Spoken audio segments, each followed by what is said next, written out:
इस आर्षि ने राजा परीक्षित को दिया श्राप, जिस कारण हुआ कलयुग का आरंभ। 4 युग माने गए हैं जो इस प्रकार हैं: सत्य युग, त्रेता युग, द्वापर युग और कलयुग, जिसमें से कलयुग चल रहा है।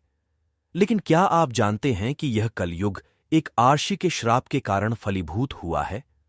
आइए जानते हैं कि वह कौन से आर्षि हैं जिनके श्राप के कारण कलयुग आया और उन्होंने यह श्राप क्यों दिया। हिंदू धर्म में प्राचीन काल से ही आर्षि मुनियों का विशेष महत्व रहा है। आर्षि मुनियों द्वारा ही राजाओं से लेकर आम जनता तक को शिक्षित करने का काम किया जाता था। आर्षियों के श्राप को बहुत ही प्रभावशाली माना जाता था। आज हम आपको श्रृंगी आर्षि द्वारा दिए गए ऐसे श्राप के बारे में बताने जा रहे हैं जिसके कारण कलयुग फलीभूत हुआ। यह श्राप श्रृंगी आर्षि द्वारा राजा परीक्षित को दिया गया था।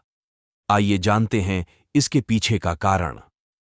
राजा परीक्षित की कथा महाभारत के आदि पर्व में 40 और 41वें में अध्याय में एक पौराणिक कथा मिलती है, जिसके अनुसार द्वापर युग में परीक्षित नाम के एक राजा थे जो बहुत ही न्याय प्रिय और अपनी प्रजा के प्रति निष्ठावान थे। राजा परीक्षित धनुर्धर अर्जुन के पौत्र और वीर अभिमन्यु के पुत्र थे।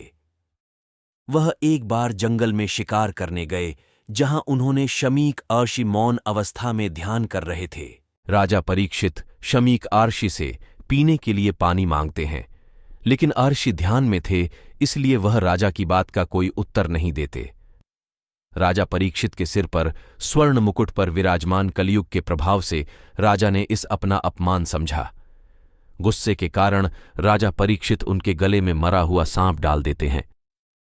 जब इस बात का पता शमीक आर्षि के पुत्र श्रृंगी आर्षि को लगता है, तो वह क्रोध में आकर राजा परीक्षित को श्राप दे देते हैं।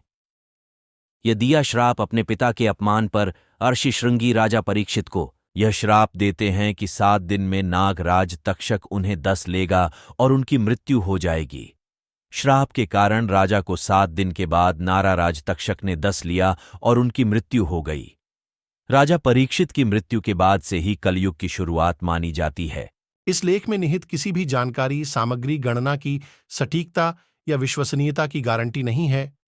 विभिन्न माध्यमों, ज्योतिषियों, पंचांग, प्रवचनों, मान्यताओं, धर्म ग्रंथों से संग्रहित कर ये जानकारियां आप तक पहुंचाई गई हैं। हमारा उद्देश्य महज सूचना पहुंचाना है। इसके उपयोगकर्ता इसे महज सूचना समझकर ही लें।